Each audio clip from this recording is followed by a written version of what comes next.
Learn how a smart door can save your life. This is episode number 7.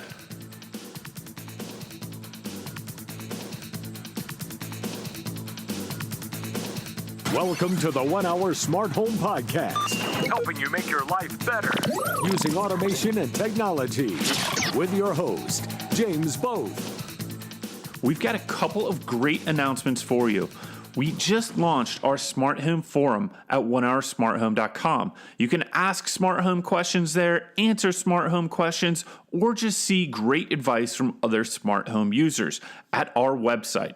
We also have a full lineup of smart plugs, smart switches, and smart dimmers that work with both Google Voice and Amazon Alexa for your home. So go check them out at onehoursmarthome.com, or you can buy our devices on amazon.com. Now let's get started. Ladies and gentlemen, hello and welcome. Thank you for listening to the 1 Hour Smart Home Podcast. Today, we have the co-founder of Lifedoor, Joel Sellinger, who also is a former fireman.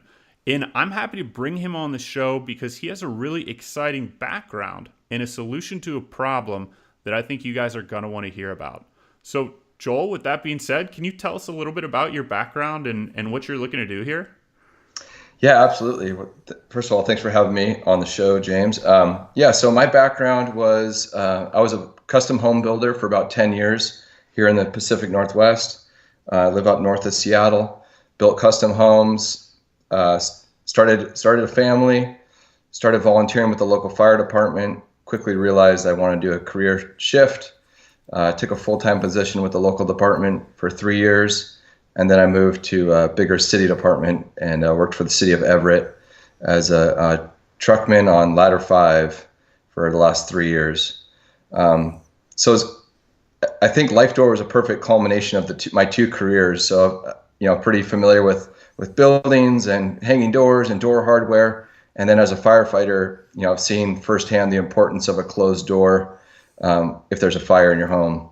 And it was just years of trying to get my daughter to sleep with her door closed at night, and the back and forth, and shutting her door after she fell asleep and waking up and her door's reopened, and then going to work and seeing the horrible things that can happen with the door open with kids and elderly people. And realized that we need some type of a automated design that can shut a door when the smoke alarms go off. So you are the first fireman that we've had on the show. Thank you for being here. And so can you tell me a little bit more about exactly what your device does and the problem you are looking to solve? So you're a firefighter, you saw a need for devices that would close a door, but why is that important? And what does your device do, and how does it kind of work? Yeah, so I'll tackle why it's important first. So Underwriters Laboratories is the one that we pretty much get all our data from them. They've been studying this for 10 years now. They're saying that because of all the synthetic materials we put in our homes now, fire has drastically changed in the last 40 years. It burns hotter, faster, and more toxic than ever before. So they say that 40 years ago you had 17 minutes to escape a house. You have 3 minutes. So fire departments, they go by the National Fire Protection Agency standard, which is for a city department like the one I work for, you have 5 minutes to arrive to the house fire. So UL is saying you got 3 minutes to get out. NFPA is saying the fire department has 5 minutes to arrive. We need something to extend survivability for people that can't quickly get out on their own.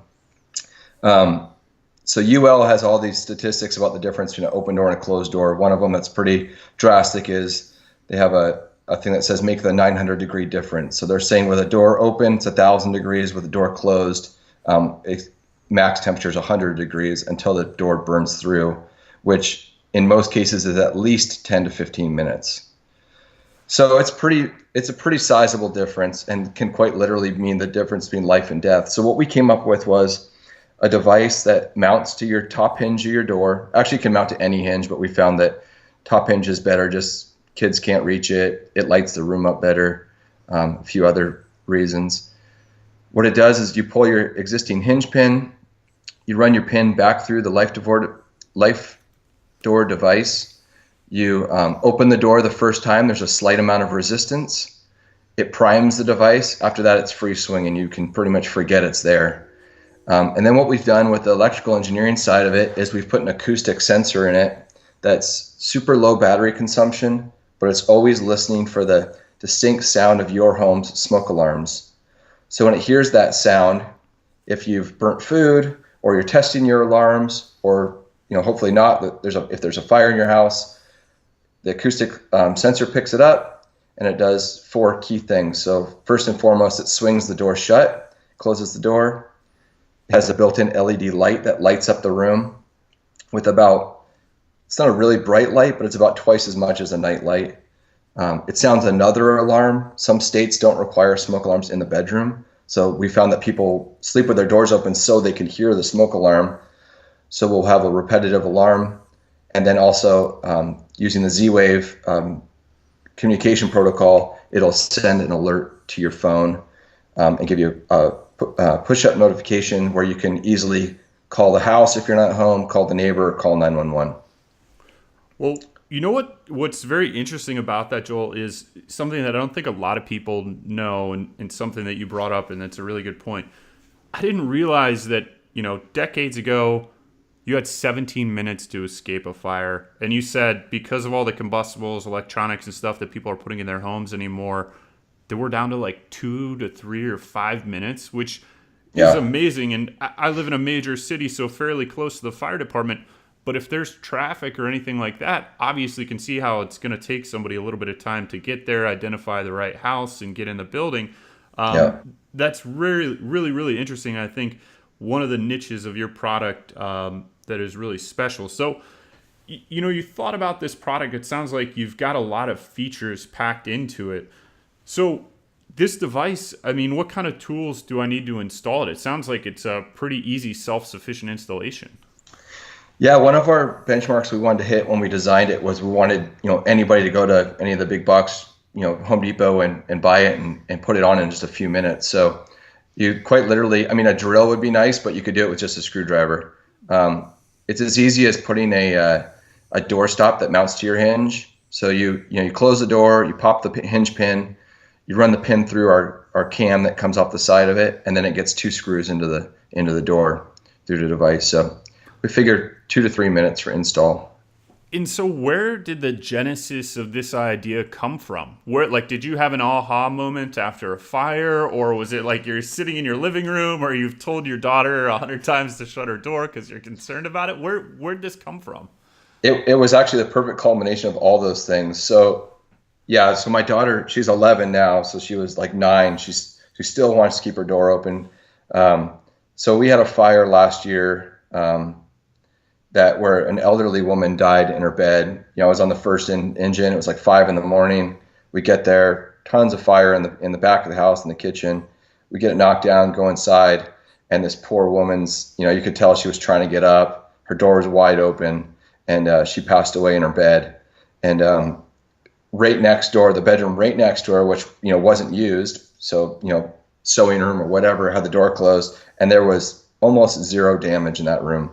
And so, we found kids don't close their door because they're scared. Elderly people, when they live at home, they just leave their door open because they don't, there's no one else there. They might, what's the point of closing your door?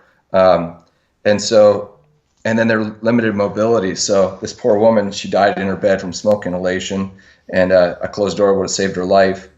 So that was a month before. I'm sitting at work one night, and I'm thinking about my situation in our home, and my daughter's bedroom's on one side of the house, my wife and ours bedroom's on the other side. And I know my wife sleeps with her door open too because she wants to hear if something's going on in the house. My daughter had some health problems. She wants to know if she's calling for her. My daughter's, has her door wide open, and we got a wood fireplace right in the middle of the house. So we do fire drills at home. And I tell my wife, you're not gonna be able to get down the stairs. You're gonna have to go out the window, and then you got to go around and see if Michaela's okay. And I'm sitting at work one night thinking about this, and I kind of did have this aha moment, but my aha moment was I'm going to buy an automatic door closer that works off the sound of our smoke alarm. Or originally I thought I was thinking we'll have a built-in smoke alarm, just assuming that they have one, because I knew hospitals and schools have similar devices. And so I did like every other consumer does. I had a friend that we'd worked on a few projects before. Our kids went to school together. I knew he had a background in manufacturing. I sent him a text that night. Turns out he was in China waiting for parts for a project he was working on. He had a couple days, and we literally got to work on it that night. And then the next day, we pretty much were sending sketches back and forth all day. So, well, Joel, that is an amazing story and very emotional and very sad. And it's sad that something like that had to happen, but it's amazing that you came out of that with the insight to say, what could we do better? How could we have prevented this problem? And I think that is incredibly powerful. And a lot of people look at the home automation space and they don't really see that, yeah, these devices make people's lives easier, but they can also save lives. And I thank you for coming up with this. And I think there's applications even beyond what you guys are looking at. So that's very impactful and very powerful. On a positive note, what has been the most rewarding days of your career as a fireman? Yeah, well, I've been thinking about that question a lot the last couple of days, and really, I can tell a really good closed door story, which happened this year in January. Even though I wasn't directly involved, I still got a chance to get to the scene and see the after effect. But it was another fire. Anytime we can affect someone's life, if it's a CPR save or even if it's grandma fell and got hurt, we can help her up and then help finish up whatever yard work she was doing or whatever. It's it kind of gives you that good feeling. But we had a fire in January 29th of this year in South Everett.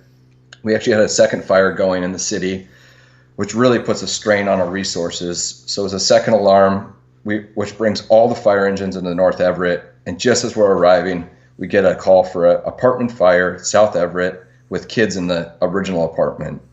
And it just gives you that nauseous feeling in your stomach. And I'm on a ladder truck, and we're slow getting across the city. And it was 10 minutes before the first engine arrived from when the neighbor called 911 to when the first engine pulled in. And they had heavy fire showing out of the slider door, the living room, out of all the bedrooms, and the mom in the parking lot screaming at her kids. Twin 3-year-old girls were in this apartment. And we're hearing all this on the radio, and it just, everyone, it's just silence in the rig, and everybody just feels sick to their stomach. And it's a long story, but these kids, these 3-year-old twin girls, were left home alone by their sister who was supposed to be watching them. And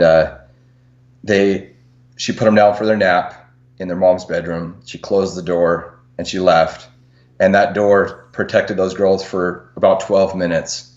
And those guys went in there and they knocked the fire down. They found the kids, and those kids both went to the hospital. They were released the next day with just minor smoke inhalation.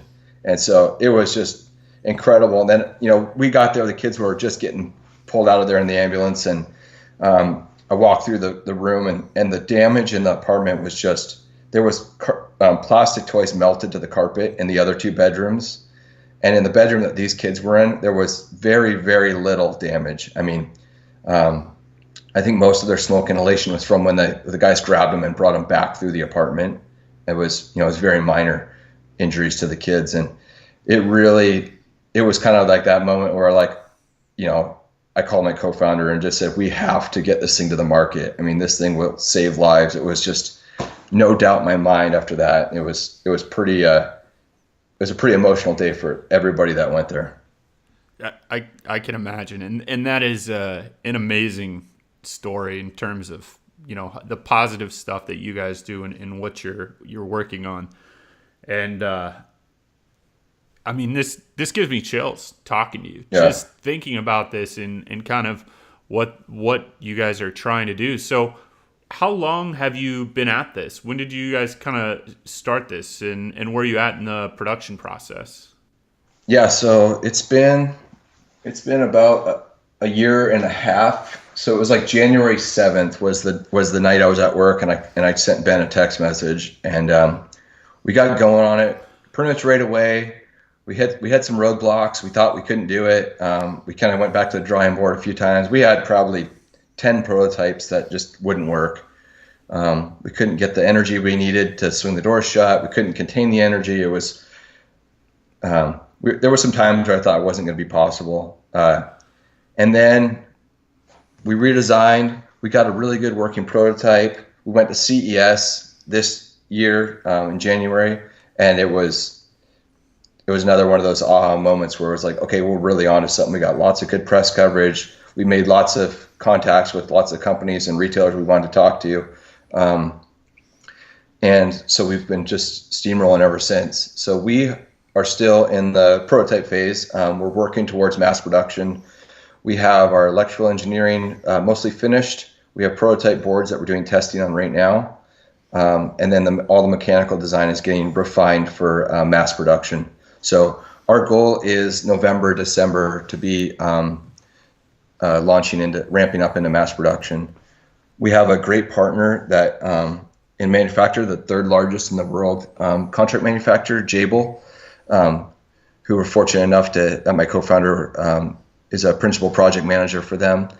And they are fully on board with helping us get this thing to market. They're very safety oriented, not only for their employees, but also for their consumer. And they really like our message and our goals, and we really align well. And they've let us know that they're willing to help us out more than they would do with a normal startup. So we've been pretty fortunate working with them. So if people want to help support your cause or they want to pre-order this product, what is the best way for them to do that? We have a Kickstarter going right now. So it is June 26th. So it's over early July, I think July 10th. So if that goes well, we'll probably move it over to, I think Indiegogo has like I'll just say we'll have pre-orders through the website. We're getting set up for that. So, and then we've got relationships with Amazon and some of the big box retailers that as soon as we have a product ready to sell, they'll be offering it at least through their website. And what is the website? Our website is lifedoor.io. Okay.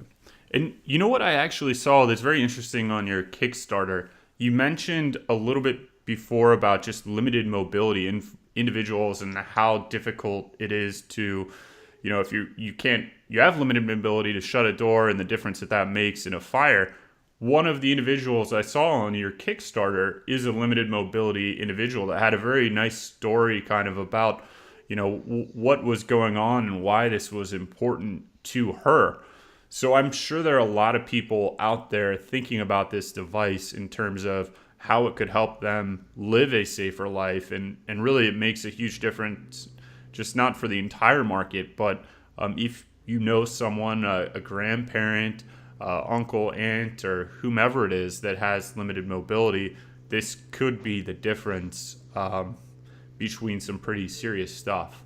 So, you've got this idea. You have a co-founder who sounds like is very technical, the electrical engineering side. When you are looking towards the future and when this product launches, what do you see for that? Is that relationships with retailers? Are you guys growing a team right now? Are you looking for other people to join you and help you in your cause? Yeah, so right now it's Ben and I are the two guys that are full-time, and we have a pretty active advisory board of 5 members. But yeah, we certainly need to grow our team. As we move forward, we need salespeople. We need some engineers on board. We're going to need, there's lots of roles to fill in, building houses and being a firefighter. I kind of always say that Ben's the brains of the operation, and I'm not really sure what I am yet, but it's a learning process for sure. And we certainly need to add to the team.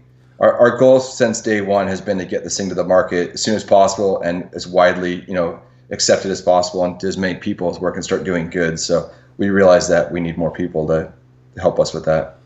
Well, I think what's very interesting is that I was cruising through Kickstarter, looking at Internet of Things devices, things that we could talk about, and I found you guys. And you may not know this, but my background is in general construction and engineering. So I actually built a lot of hospitals.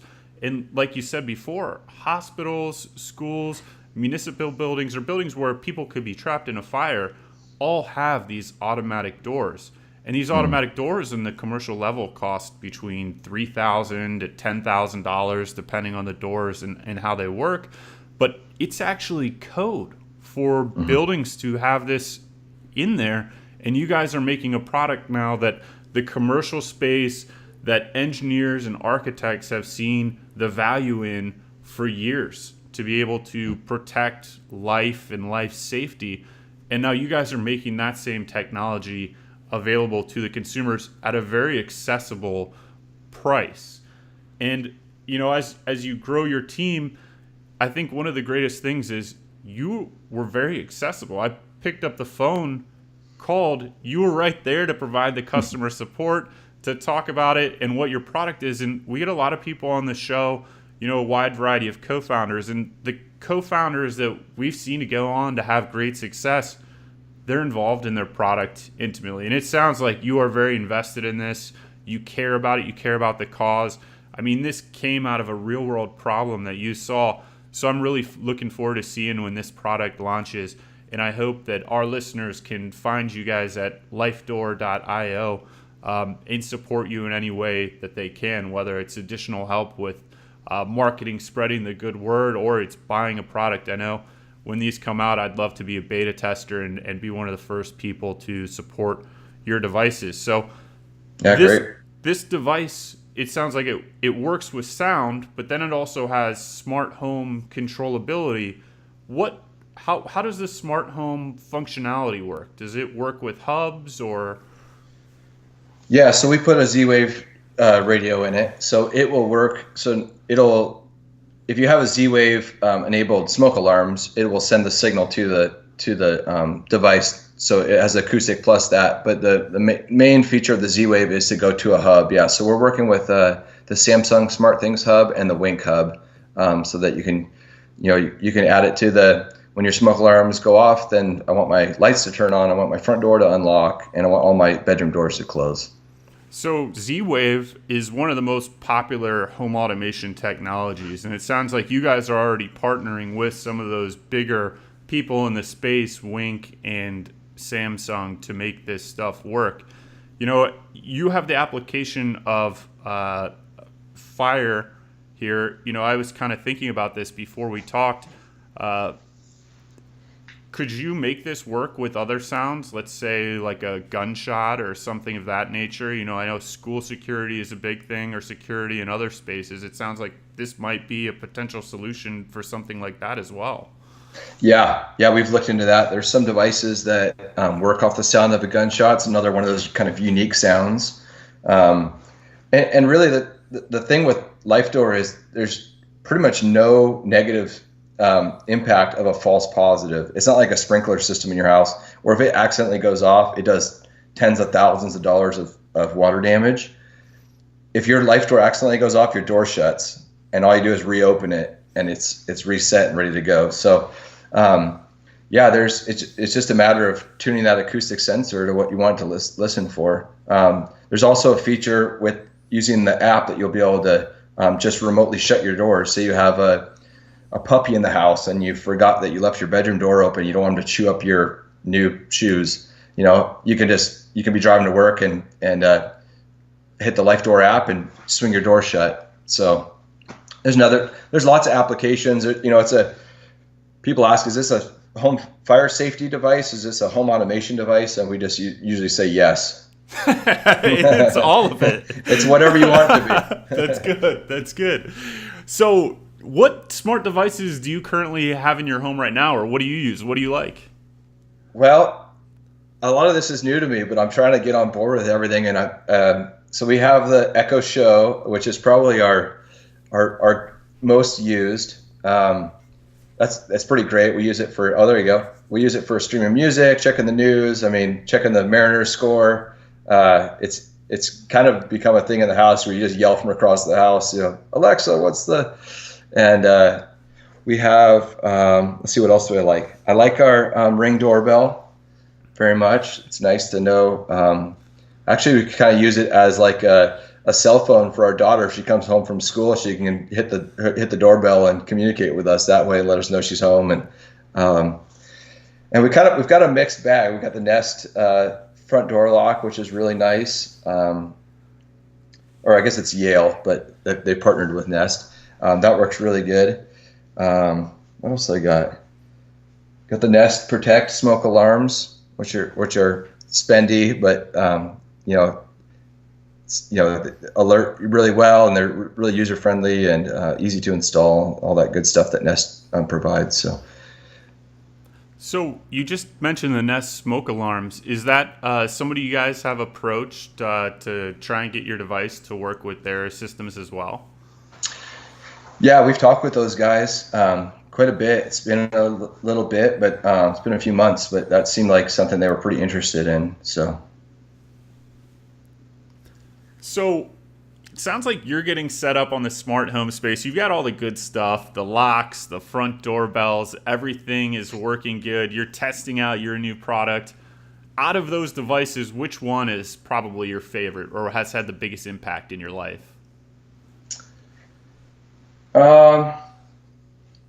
Man, so that's a great question. It just everything that everything just changes, makes everything more secure or easier to use. But I would say probably the Echo Show is just great because we're just always streaming music from it. So it's just it just changes the whole mood of the house. You can put tunes on and just kind of change the whole setting of what's going on for dinner or for in the morning and try to wake up. So I'd say that the Echo Show we probably use the most and has the most impact on the house right now. Do you think it's at all surreal that, right now we're talking about these smart home devices that I have, you have, millions of people have across the country, and really you're going to be joining the ranks of those devices here pretty shortly in the future, where you guys are going to have something else that I hope is a household and common name for everybody. I mean, do you ever think about that and think what the future kind of holds for this? I do. I try not to daydream too much, but and just kind of keep grinding. But I'm right with you. I hope that everybody that needs Lifedoor will have it on their bedroom doors here shortly. So it could be surreal when you start thinking about it, for sure. So Joel, one more time, can you tell us the best place for people to find you online, to connect with you, to either pre-order your product, or if they want to help you in any way, where they should go? And I know the Kickstarter is ending pretty soon. We hope to get this podcast out before then to help you guys out with that Kickstarter. But long term, where should our listeners go to find you? Yeah, so we have, our website is lifedoor.io. And then we're on all the social networks, Lifedoor Inc. on Facebook, Twitter, Instagram. Should be able to find us through all those, which all can link to our website as well. And Joel, what do you think the best way people can help you is in the future? Is it spreading the news of what you're trying to do on social media? Is it telling a story? Is it buying your product? What do you think is the most helpful thing for you guys right now? Yeah, we have a unique issue with Lifedoor because a lot of people don't realize that a closed door is safer than an open door. We tell people, it closes your door when there's a fire in your house. Well, why should I close my door? So we need people to be educated that people should be sleeping with their door closed at night, especially kids. But we realize people have a lot of important reasons why they don't want to, right? And no one ever thinks a fire is going to happen to them, and so people need to be taught that a closed door is vital if there's a fire in your house. And then they also need to know that there's a device that will make sure their door's closed when it matters the most. Well, thank you, everybody. Joel, thank you for being on the show. I hope that we can get an update from you here in a couple months. You're a great guy. You've got a great product, I think, in the making. And just the passion I see behind this product and the story that you told us and our listeners. Thank you for sharing that. I know that's probably emotional to share, but that's the kind of stuff that changes people's lives and gets people to make the changes that need to happen to live a safer life. So thank you very much, Joel. Thank you for being on the show. Our listeners, please help support these guys because this is an amazing product. And I think in the future, 10 years down the road, you're building a new home. This is just going to be automatic in there. Seems like something that's really important. So thank you very much, Joel. Thanks, James. My pleasure. Thank you, everyone, for listening to the OneHourSmartHome.com podcast. Please go and support Joel at Lifedoor.io. Also, we have just launched our Smart Home Forum. I'm imploring you, please go visit OneHourSmartHome.com, click on the Forum tab up at the top of the website, and add your questions about smart home technology so we can help you answer them, as well as other users help you answer smart home technology questions. We want to create a place where people can ask questions, get answers about smart home technology and the problems and solutions people have come up with for their homes to make them as smart as possible. Thank you for listening to the 1 Hour Smart Home Podcast. We love our listeners and your feedback. Subscribe to our email list at onehoursmarthome.com, where we share with you the best smart home technology, the latest reviews, tips, and tricks to make your life better. And with that, we'll catch you in the future.